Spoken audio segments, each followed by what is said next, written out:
আসসালামু আলাইকুম গাইস।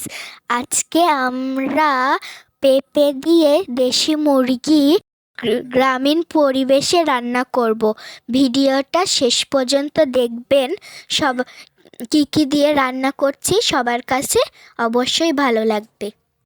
প্রথমে পেঁয়াজ আর শুকনা মরিচ অ্যাড করেছি, পরে বাকি সব মশলাগুলো অ্যাড করে দিব। আদা ও রসুন বাটা ও মরিচের গুঁড়া দিয়ে আমরা ভালোভাবে কষিয়ে নিলাম। একটু পানি দিয়ে মশলাটি ভালোভাবে কষিয়ে নিব, এরপর মাংসটি অ্যাড করব। ভিডিওটি অনেক লম্বা হচ্ছে তাই ফাস্ট করে দিলাম। মাংসটি ভালোভাবে কষিয়ে নিয়ে ঢাকনাটি দিয়ে দিব কিছুক্ষণের জন্য। ঢাকনাটা তুলে দেখে নিব কেমন হয়েছে। দেখুন মাশাআল্লাহ, অনেক সুন্দর কালার চলে এসেছে। আগে থেকে পেঁপেগুলো সিদ্ধ করা ছিল, তাই এখন পেঁপেগুলো আমরা দিয়ে দিব। এখন মাংস ও পেঁপে ভালোভাবে নেড়েচেড়ে পানি পরিমাণ মতো ঢেলে দিব।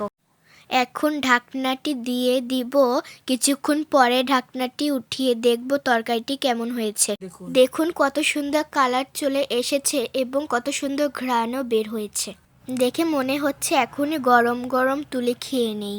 আমার জিভে জল চলে এসেছে। এখন এভাবেই নেড়েচেড়ে গরম মশলার গুঁড়া দিয়ে নামিয়ে ফেলবো। রান্না শেষ হয়ে গেছে, এখন একটি পাত্রে মাংসটি নামিয়ে ফেলবো।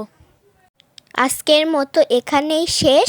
পরবর্তীতে আপনাদের সাথে আমরা জানি অনেক ভালো ভিডিও শেয়ার করতে পারি, তাই আমাদের পেজটি ফলো ও সাবস্ক্রাইব করুন। সবাইকে আল্লাহ হাফেজ।